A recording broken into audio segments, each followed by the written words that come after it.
ерөөсө тууштай байдал. Бид нар бол бууж хийхээ болох маш олон нөхцөл байдлыг үүсэж исэн. Гэхдээ яг өөрсдийн дуртай зүйл болохоор одоо ямар ч одоо ашиггүйгээр хийдэг ус бид нар.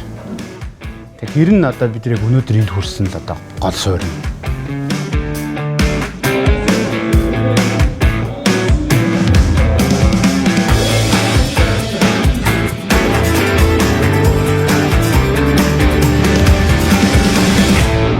Quiz night гэдэг формат англиас гаралтай. За английн баарнд зүгээр сууж байгаа хүмүүст спикерээр асуулт уншаал зөв хариултыг авчдаг тийм. 2017 оны 1 сарын 26-нд Crown ресторан дээр одоо Монголд анх Quiz night гэдэг яг энэ форматыг Шоу Хеннеси гэж хүн хийжсэн. Тэрэн дээр бол анхны хөтлөгчөөр нь манай хөтлөгч Мико сонгогдож ажиллаж байсан болохоор би өөрөө бас дэмжих маягаар оролцоод за тэндээс ер нь бол одоо яг Quiz night гэдэг зүйлийг эхлээд 2 жил орчим яваад за нөгөө анхны эхлүүлсэн хүмүүс маань солигдоод за бид нар болохоор 2019 оноос юм орж ирсэн юм байна. Оросцод ямар өгөөж ер нь өгдөг вэ гэвэл хүний одоо мэдлэгийг өвөрмөц байдлаар сорж байгаа гэдэг манаас нэг гол өгөөж байх гэж бодож байна. За би бол Quiz Master буюу асуултын ард одоо бүх зохион байгуулалтыг хариуцаад явж байгаа. Бүх асуултыг одоо яг үнэхээр үнэн байна уу гэдгийг нь дабл чек хийж шалгах хариуцлагыг бол би хүлээдэг. Манай багт бол 2-3 хүмүүс одоо над руу бас асуулт явуулаад за тэндээс нь би эмгэгтгэж оруулсан. За миний өөрийн бас мэдж байгаа зүйлээсээ бас оруулж ер нь бол бүрдэж байгаа.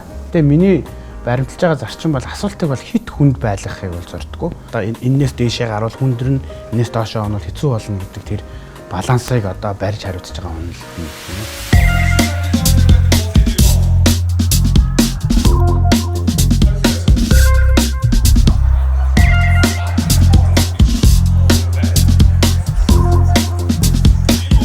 Хүний нөгөө натуралтай зан чанар дотор таньж мэдэх, сонирхох гэдэг юм ч угаасаа байж байгаа. Асуулт хариултын нэмсэн бол үргэлж хизээч одоо сонирхолтой байна. Тэгээ манай энэ ивэнтийн онцлог нь болохоор бусдад харуулахтай бол биш юм билээ. Яг ивэнт буюу хүн цагийг өнгөрөөхдөө хамгийн их төлөрсөн нэг 7 хоногийн нэг өдрийг тэр асуулт хариултандаа зориулаад цагаа гаргаад ирж өөрөө 2-3 цаг биетээр суух. Тэр гэдгээр их онцлогтой, сонирхолтой. За бизнес болох хүртлээ яг удсан. Гэхдээ одоо бол бизнес гэж хэлж болохоор болсон байгаа. Анхнаасаа ер нь зохион байгуулж ирсэн формат нь болохоор нөгөө оролцох эрхээ хүмүүстэй зараад нэг сан цуглуулад тэр сан нь эргээд 100% шагналаар очдог. Тийм бид нар зохион байгуулалт байсан. Маш эрэлттэй болж эхэлсэн. Бас л одоо манай community дотроос нэг хүн хэлсэн. Та нар одоо энийг ингээд жоохон хүн ирж суудаг биш те захиалга өгдөг болгож жоохон өргөжүүлээч гэдэг юм хэлэхтэн. Тэгвэл бид нар энэ ширээгээ зүгээр худалдчихъя. Энэ ширээнд суух эрхээ зарчээ. Тэрнээс эхэлж юу нь бизнес болсон. Тэгээд ширээ захиалгын мөнгө маань боддоор шууд 100 манай орлого болж эхэлсэн байхгүй. Тэгэл тэгэхэд бол яг ингээл урам авсан л да. За ингээл бизнес болж байгаа юм байна шүү дээ. Тэн үед бол яг санхүүгийн орлого гэж тэр аяа баярлал явж исэн. Тэрийг бол би яг эргэлтийн зэг гэж хэлнэ. Энэ бол яг бизнес болж эхэлсэн эргэлтийн зэг гэж. Одоо бол бид нэр ширээ захиалгаа вебсайт UB-Quiz.net-ийн гэдэг вебсайтн дээр портал цэгийн гэдэг платформтой хамтарч ширээ захиалга авч байгаа. Энэ бол ерөөсөө л одоо төлбөрийн бүх боломжоо ашиглаад тэгээ онлайнаар захиалга өгөөд ивент маань болохоос өмнө ширээгээ бүгдээр зарагдаад дуусдаг тийм байдалд очсон байгаа.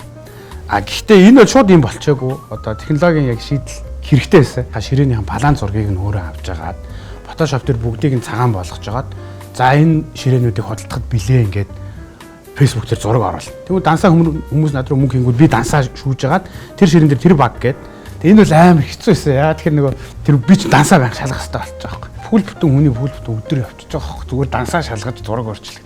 Тэгээ систем болж гиснээр бол тий сандаа болоо л тэгэл. Одоо би ширээнээрээ санаа зовхоо болсон. Тэгээ төлбөр төлөх систем ч өөрөө бүх нөгөө юуг аваад одоо гүшин кубээр QR уншуулаад ширээгээ авчиж байгаа болохоор миний нөгөө тэр хийдэг процесс хийхдэггүй болохоор бас тэр илүү хэлбэр болсон. Оролцогч гэсэн юм нэг тэр тал дээр айгу дуртай байт юм лээ. За яавал амар байх вэ те хийндээ амар байхаа гэвэл манайх чинь асуулт хариултанд тэмцээн. За таны мэдэх вэ бодит факт дээр суурилсан байж байгаа. За зарим зүйлс маань яг бодит фактны тодорхой биш те. Нэг сайт өөр бичээ, нэг сайт өөр бичсэн ч юм уу тийм тохиолдол гардаг. Тэр тохиолдол дээр өөрсдийнхөө бичсийг зөв болох гэж одоо нөгөө оролцогчид би надтай ингэж юм нүүр тулсан одоо маргаан гэх юм уу те. Тийм зүйлс их болдог. Энэ бол яг хамгийн амттай эсүүдийнх нь нэг байхгүй те. Манай нөгөө нэг оролцогч хүмүүс нь хэд мэрэгжлийн болж эхэлсэн байхгүй. Одоо киногоороо, номоороо, уран зохиолоороо шинжлэх ухаанаар мэрэгцсэн хүмүүсийн баг байж байгаа. Тэгэнгүүт чинь тэдэртээ шууд өрсөлдөхөд хэцүү. дээд төвшнийхэн ч юм шиг те нөгөөдөл нь нэг арай муу ч юм шиг ийм төвшин ялгаа гарч эхэлсэн. Манай багаар ярьж байгаад ер нь rookie quiz гэж хийя. Rookie quiz буюу одоо өөр өдөр гэхдээ яг quiz-наа дахиад нэг удаа зохиоё гэдэг. Rookie хийсэн одоо манай нэг ийм агц төвшил байгаа байхгүй те. Тэгэхээр одоо ирээдүйд бол би яг энэ шиг салбарууд одоо салбар ивент. Тэгэхээр манай өөрийн одоо би өөрөө зохион байгуулдаг. Гэхдээ өөр өдрүүдээр ивентүүд байлгах ер нь төлөвлөгөө гаргаад явж байгаа. Тэгэхээр тэднэр дээр л анхаарах байхаа да.